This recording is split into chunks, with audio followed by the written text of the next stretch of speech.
This is Dan Abbott. I'm making this short video for my print reading class at Southern Maine Community College, just showing people where contour lines come from in a civil drawing. So we have here, you have to use your imagination a little bit, but just think of that as a hill. It's about 60 meters tall, or about 180 feet, a little more than that. And so what we want to do is to represent that on a drawing. If we looked at it from the top, it would look like that. We wouldn't actually get a sense from the top view of what that contour was like. Look at this from the front, it looks like this, and we can see, oh yeah, you know, that's an actual pretty easy way to get to that plateau. This would be a lot more work because it's much steeper, so you can see that in this view. So what do we do on a civil drawing to show from a plan view when you're looking down what the contour of a piece of property looks like? Well, the first thing we do is to divide it up into slices. So we slice it like that. And when we slice it like that, those slices have to be the same distance apart.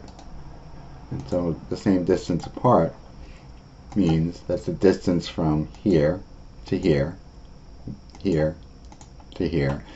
That has to be the same as the distance between the others. So in this case, it's 10 meters between each of those. So if we go back and do each one, it's 10 meters between each one. So the distance from here, 10, 20, 30, 40, 50, 60 to that plateau, that should be a 60-meter difference. So if we look at the distance and say how far is it from here to the very top, the plateau, it turns out to be 60 meters.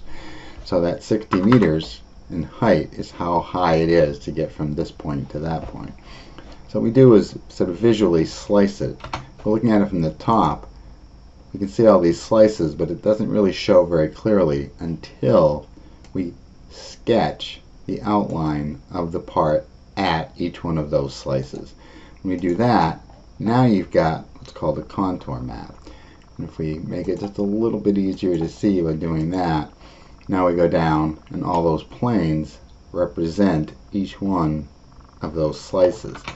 So we slice through this thing, and then we go and place a contour line at the beginning of the area we want. So we say the distance from here to here, that's a 10 rise. So if this is, say, just to make it easy, 1,000 meters above sea level, you could put 1,000 right here. Then here you'd put 1,010, 1,020, 1,030, 1,040, 1,050, 1,060. And those numbers would appear on the drawing. So that's what you'd have for a contour map. So when you're done on the drawing, it would look like this. It would look like that. So let me go back in a little bit so you see the whole thing. So it would look like that, and so each of those lines would have a distance on it. Now the other thing you see on civil drawings is known as an elevation, or a section elevation, or a cut elevation. And that means, what does it look like if you're looking at it from the front? So looking at it like this, that would be an elevation view. But it's an elevation view of a specific location. So what you would do is this. You would imagine that you have this hill right here, and then you would cut it. And when you cut it,